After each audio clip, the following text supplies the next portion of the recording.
একটা সেমিনার হচ্ছে অথচ সেইখানে নারী নেই। সম্মানিত উপস্থিতি, যদি আমরা একটু সুন্দর করে বলার চেষ্টা করি যে নারী জাতি সব থেকে বেশি হেনস্থার শিকার হয় কাদের দ্বারা বলতে পারেন?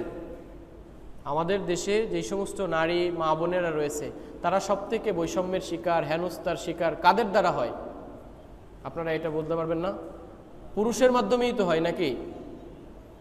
আমার কথাটা কি ভুল না সঠিক? কাদের মাধ্যমে হয়?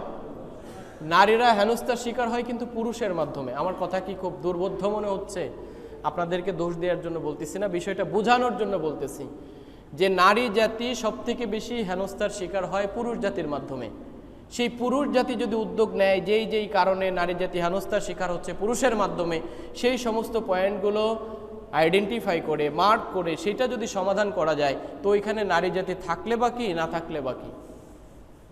ইভেন যদি এই আলেমুলামা সম্প্রদায় তারা যদি পর্দানসীন কিছু মহিলা নিয়ে সেই সেমিনার করত, তাহলে এই নারীবাদী সমাজ বলতো যে শুধুমাত্র পর্দানসীন মহিলাদেরকে আপনারা রেখেছেন, পর্দা ছাড়াও তো কিছু মহিলা রাখা দরকার ছিল।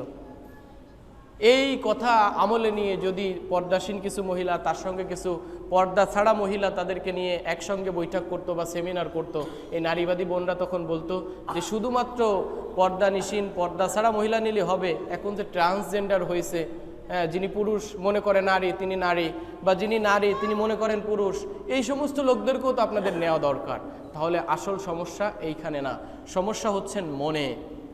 যদি পুরুষ জাতির সমাধান হয়, যেই সমস্যা নিয়ে নারী আজকে হেনস্থার শিকার হচ্ছে, সেইগুলো সমস্যার সমাধান যদি করা যায়, তাহলে নারী জাতির অধিকার প্রতিষ্ঠা হবে। আর এই নারী জাতির অধিকার প্রতিষ্ঠা করেছেন মুহাম্মদুর রাসূলুল্লাহ সাল্লাল্লাহু আলাইহি ওয়াসাল্লাম। কুরআনুল কারীমের ভিতরে এসেছেন ওয়া ইযাল মাউউদাতু সুইলাত বিআইয়ি যামবিন কুতিলাত। আল্লাহ রাব্বুল আলামিন বলতেছেন সূরাতুত তাকবীরের 8 এবং 9 নম্বর আয়াতে, ওয়া ইযাল মাউউদাতু সুইলাত, এবং যখন জীবন্ত প্রথিত কন্যাকে জিজ্ঞাসা করা হবে। হ্যাঁ, যখন এই যে মক্কার মুশরিকরা কাফেরেরা জীবন্ত কন্যা সন্তানকে কবরস্থ করে দিত, এই জীবন্ত কন্যা সন্তানকে জিজ্ঞাসা করা হবে বিআইয়ি যামবিন কুতিলাত, তোমাদেরকে এই যে জীবন্ত কবরস্থ করে দিল এটার কি কারণ ছিল? এই কারণ সম্পর্কে কি তারা কখনো বলতে পারবে? কখনোই পারবে না। সম্মানিত উপস্থিতি, এমন একটা পরিস্থিতিতে যেই সময়ে নারী জাতি হলে, কন্যা সন্তান ভূমিষ্ঠ হলে নিজের মুখ দেখাইতে পারত না, এমন একটা পরিস্থিতিতে রাসূল সাল্লাল্লাহু আলাইহি ওয়াসাল্লাম মায়ের আসন দিয়েছেন, 3 গুণ মর্যাদা দিয়েছেন, হ্যাঁ, পিতার সম্পত্তিতে অধিকার দিয়েছেন। সেই অধিকার প্রতিষ্ঠার বাইরে অন্য কোনো যদি অধিকার প্রতিষ্ঠা করতে চায়, তাহলে এটা নারী জাতিকে যেরকমভাবে শিয়ালের